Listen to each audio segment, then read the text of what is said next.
O que a Bíblia diz? A Bíblia diz que você pode ter alegria. Só que a diferença entre a vida cristã é que você já não é mais dominado, tá? Você não é dominado mais pelos prazeres. Você tem uma autonomia. Significa que você vai pecar? Vai. Esse é o sexto ensinamento.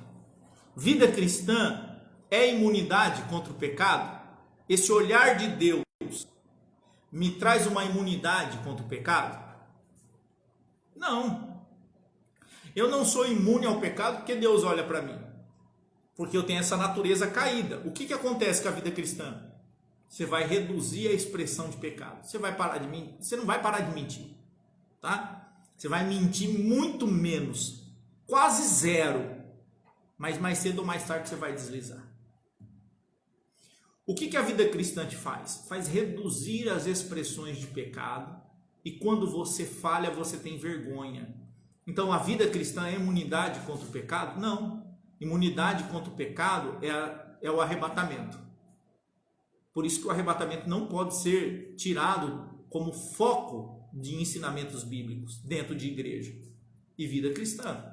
Então, sexto, para encerrar. Como viver uma vida cristã? O que esse olhar de Deus traz para mim? Esse olhar de Deus vai trazer salvação e talvez acrescente algumas coisas a mais, que não é regra, tá? Então, a sua história não vai repetir na vida do outro. É nesse sentido. Mas talvez Deus tenha algo maior e melhor para você. O olhar de Deus te garante alguma coisa? O olhar de Deus te garante intimidade. É isso que é importante. Então, como viver uma vida cristã? Primeiro, criando sentido. Quer viver uma vida realmente cristã? Crie sentido com a pessoa de Cristo. Conheça o Evangelho. Leia o Evangelho. Tenta entender o Evangelho. Entenda Cristo como Salvador. Crie um sentido sobre isso. Segundo, mude estratégias de felicidade, mas não por obrigação. Não é para você, eu estou começando a ir na igreja, agora eu vou parar com isso. Você vai parar quando você sentir vergonha.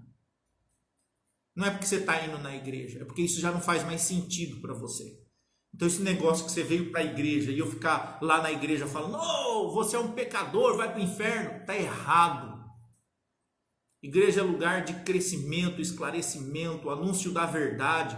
É a pessoa que vai se sentir envergonhada. Não sou eu que tiro a bebida de ninguém, não, irmão.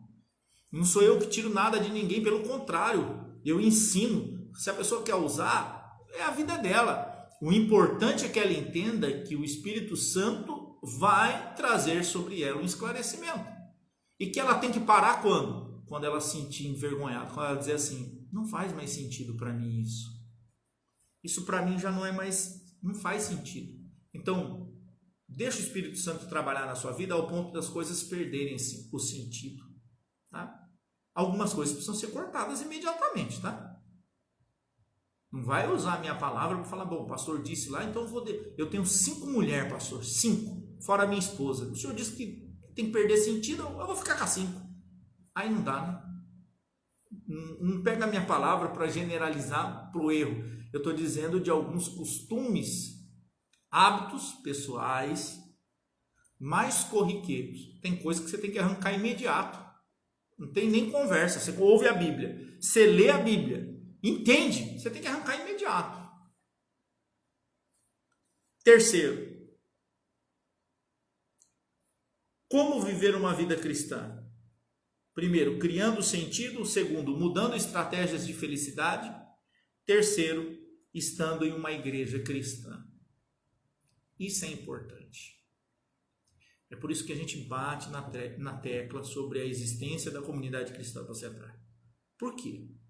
Porque se você tem uma igreja que te ensina a verdade, o ambiente vai te moldando. Você vai, aos poucos, criando raciocínio crítico, prático. Você vai melhorando. Você vira um militante, depois tem que conversar comigo, porque eu tenho que podar os militantes, aí volta para o centro de novo, volta para o equilíbrio, e voltou para o equilíbrio, você vira gente, de verdade. Aí o que acontece? Você precisa ter uma igreja que ensine a verdade. que diga a verdade. Não uma igreja que fique ali interessada no seu dinheiro.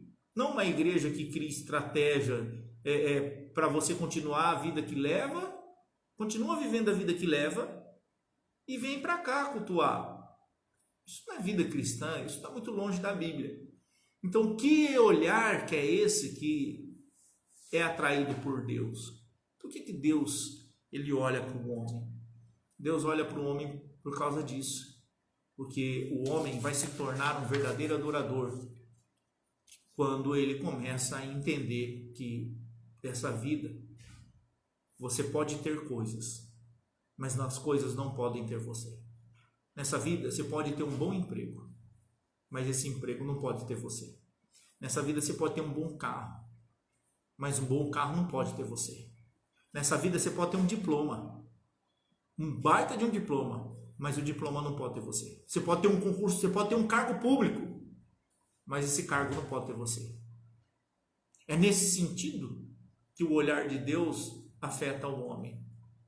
Por quê? Porque você passa a dar valor às pessoas e as coisas são deixadas de lado. E você passa agora a orientar e respeitar o limite das pessoas também. Isso é interessante com a fé cristã. Você respeita o limite do outro. Você entende até onde dá para ir com certas pessoas, com algumas pessoas. E tá tudo bem, porque é o jeito dela. E assim como eu também tenho problemas, ela também tem. Então a vida cristã vai organizando isso. Tá? Então, o olhar de Deus faz que você tenha consciência sobre o mundo, porque é o olhar de Deus que vai mudando esse ser aqui dentro, que é podre, mas vai tendo encontro com Cristo a cada dia, e isso vai mudando. E aí você passa agora a não se preocupar se você vai gastar combustível ou vai dar carona para o irmão. Não é mais uma preocupação. Ai, tem que levar lá, gastar combustível. Ai, que incômodo. Não é mais. Não é incômodo. Se é incômodo, pelo amor de Deus, para. Para. Por quê? Porque você está fazendo forçado. Você vai ver que morrer para o mundo vai te gerar vida diante das pessoas. Aí você não vira um crente tapado, né? Você vai ver que você vai andar com várias pessoas, você vai ser amigo de várias pessoas, você vai ter amizade com muitas pessoas e você vai amar essas pessoas vão te amar. E quando elas caírem, você vai estender a mão. E quando você estiver do lado dela, você não vai ficar falando assim, oh, isso não pode.